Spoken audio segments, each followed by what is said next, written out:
Good morning and welcome to week 6. I'm very excited for module 6. I hope you guys enjoyed module 5. It is one of my favorite modules. Anything curriculum is just speaking right to my heart. So hopefully you guys had a great time with curriculum. If you have any questions on that, just let me know. But chapter 6 is what makes a teacher effective. It's an important chapter. It's a pretty light chapter in terms of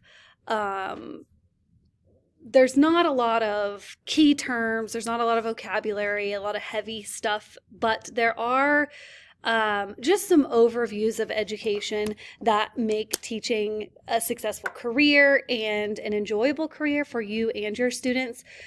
The author adds a quote in here that when I first read this a couple years ago, it hit me, it struck me, and I haven't been able to let go of that. And so I want to share that with you. Let's see. Although we can detail the various proficiencies teachers need, noted educational author Jonathan Kozol cuts to the chase in his description of what he would look for in a teacher. So if he was the principal hiring a new teacher.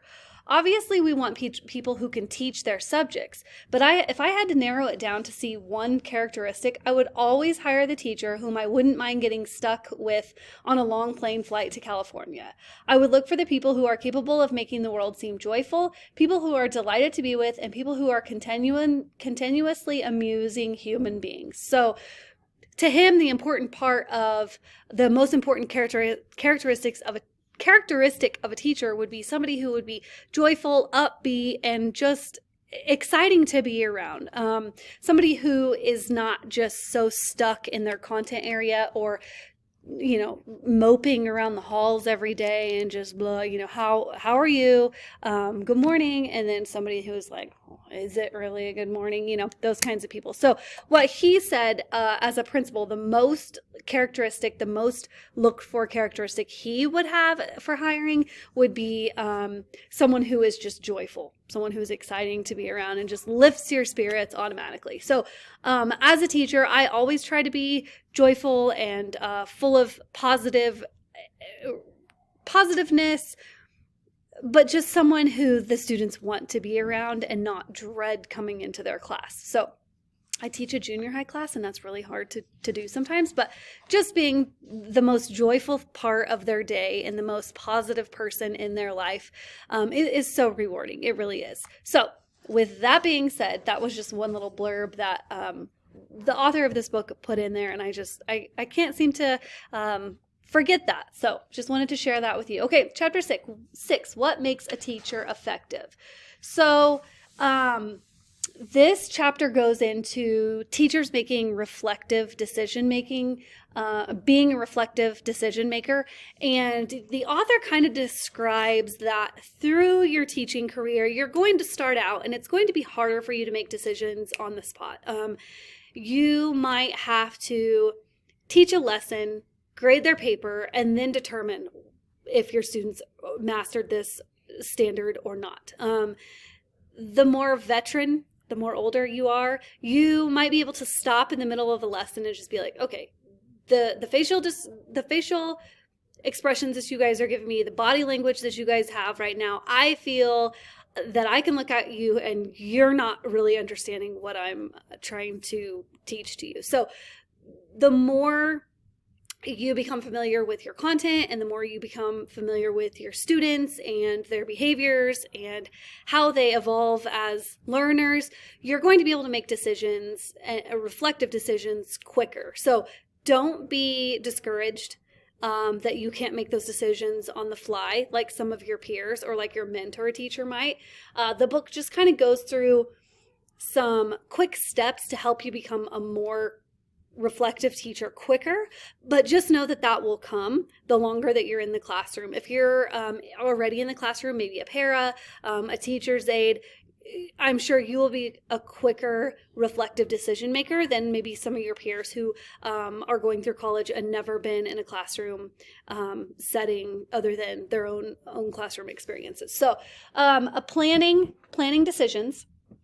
So that would be using techniques to work through your decision-making skills, like grading the papers, maybe checking for understanding with students after they leave, exit tickets, those kinds of things. So making a plan to have those decisions that you need to be made, giving yourself a way to do that. Implementing decisions and evaluating decisions. So after you implement ways to make those decisions, evaluating your students and yourself as a teacher. Obviously, I've had lessons where their exit ticket, they leave and their faces are blank and they're seeming like they're frustrated, and their exit tickets indicate that they have no idea what I was talking about today. So me as a teacher, I can make a reflective decision and evaluate myself as a teacher and say, I totally stunk it up that day. I did not do what I needed to do to reach my children. So not just reflecting, but making a decision that will help the students and evaluate myself as a teacher and evaluate those students. So it might not be me as a person. It might be what I used to teach that day. Maybe I used the textbook and the story in the textbook was super boring and they didn't like that. So instead of using the textbook, I could tell a story myself. If I'm trying to teach key ideas and details, I could make up my own story, or I could find a story online that's much more entertaining and exciting than the textbook story. So evaluating all of the resources that went into your lesson. Okay. What attitudes do effective teachers possess? So this is one of my favorite topics to talk about within this chapter.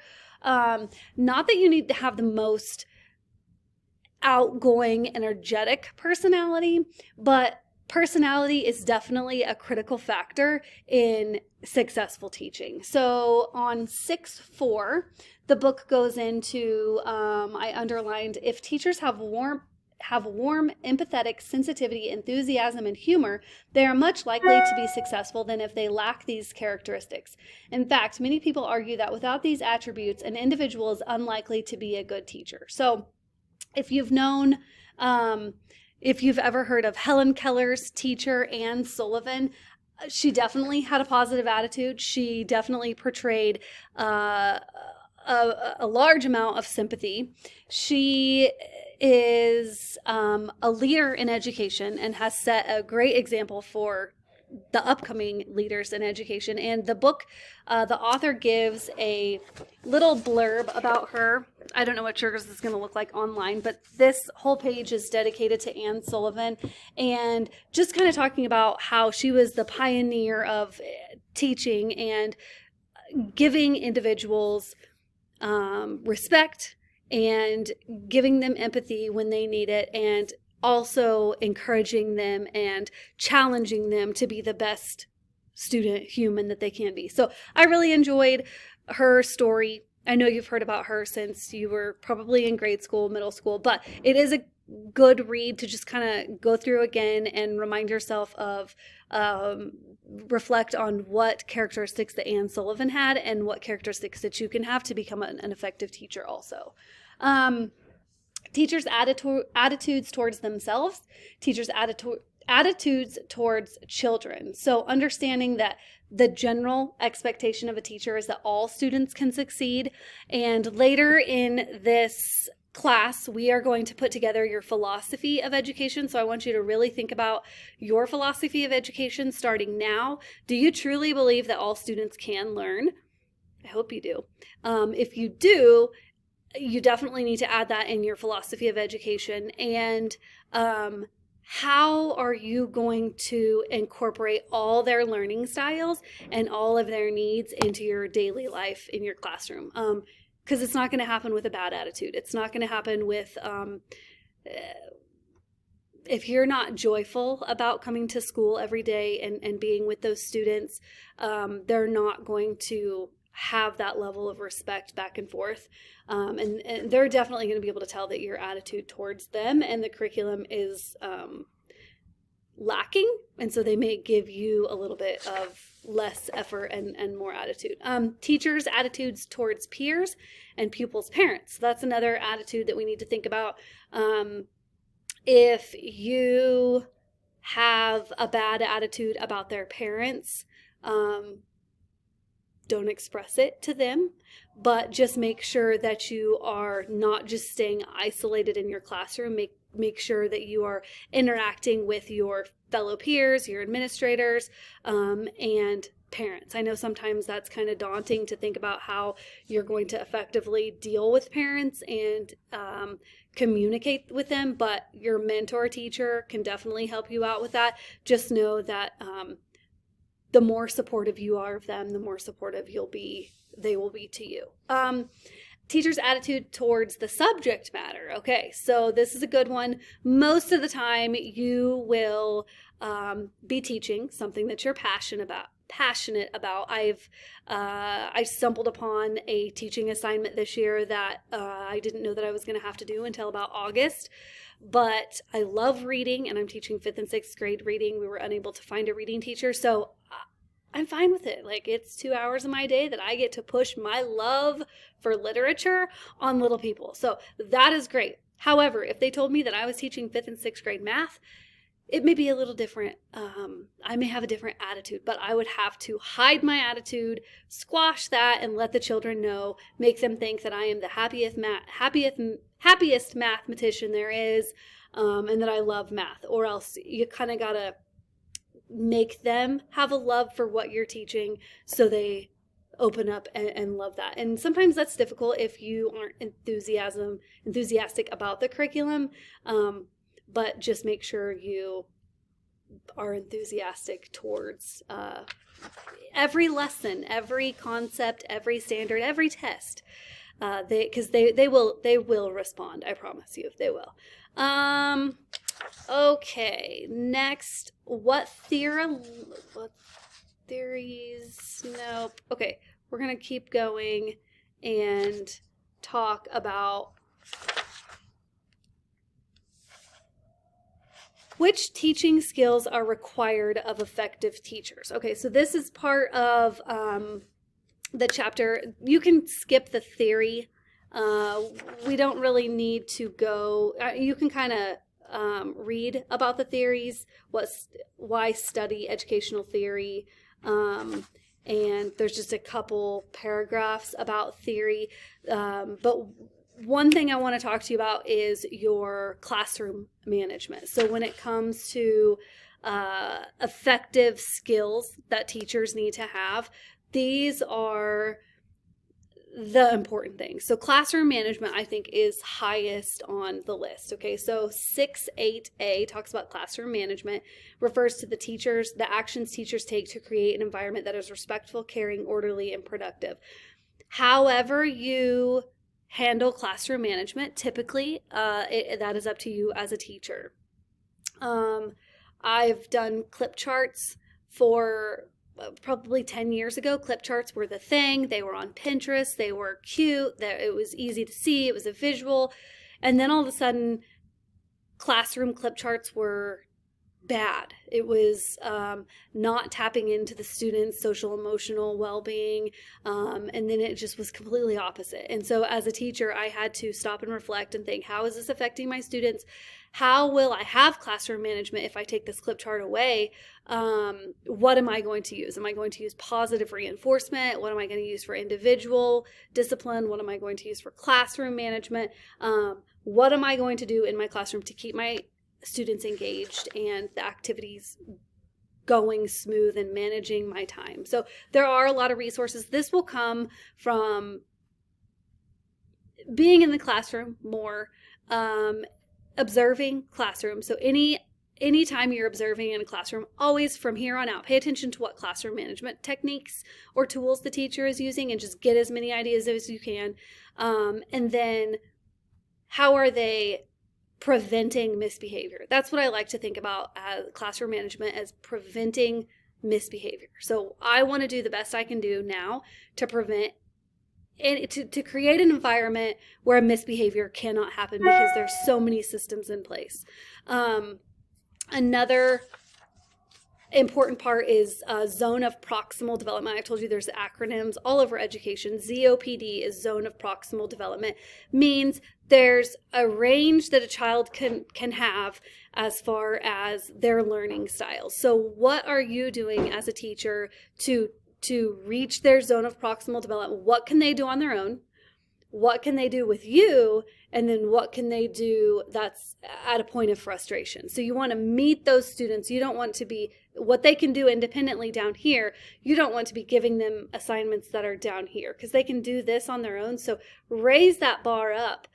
Same thing with if there's a student who you're asking them to do this, but they can only do this. You're going to have to fill in this zone by scaffolding and giving them explicit examples and working through it with them. And then the word scaffolding is, I'm going to read you the definitions in the book, and so then we can talk about that.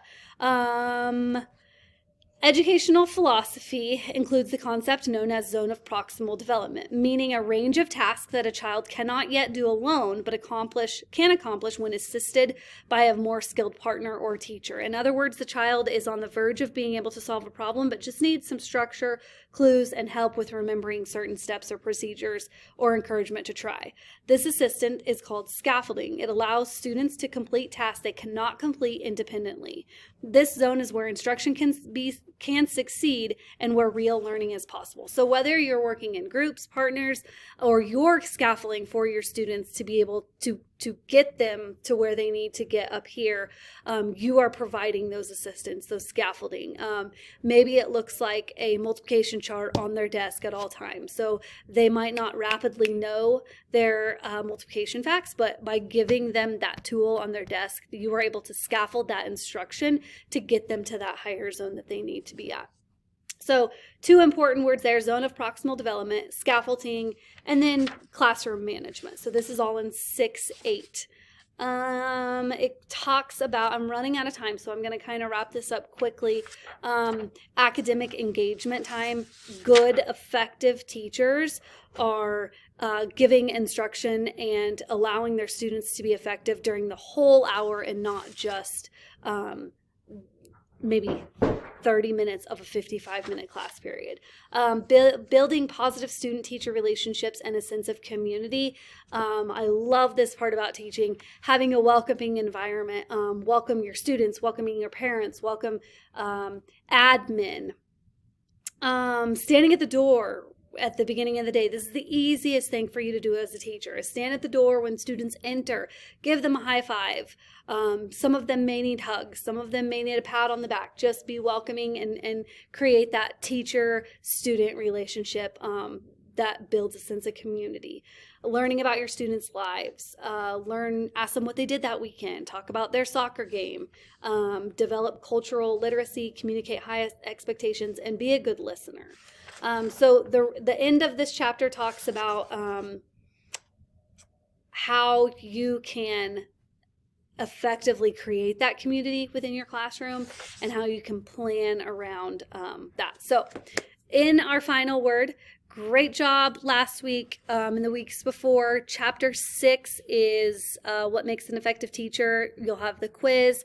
There is not an alternate assignment for this one. You'll have to do what Cengage is giving you, but next week we will have an alternate assignment. So if you have any questions, make sure you reach out to me, email me, and have a wonderful week.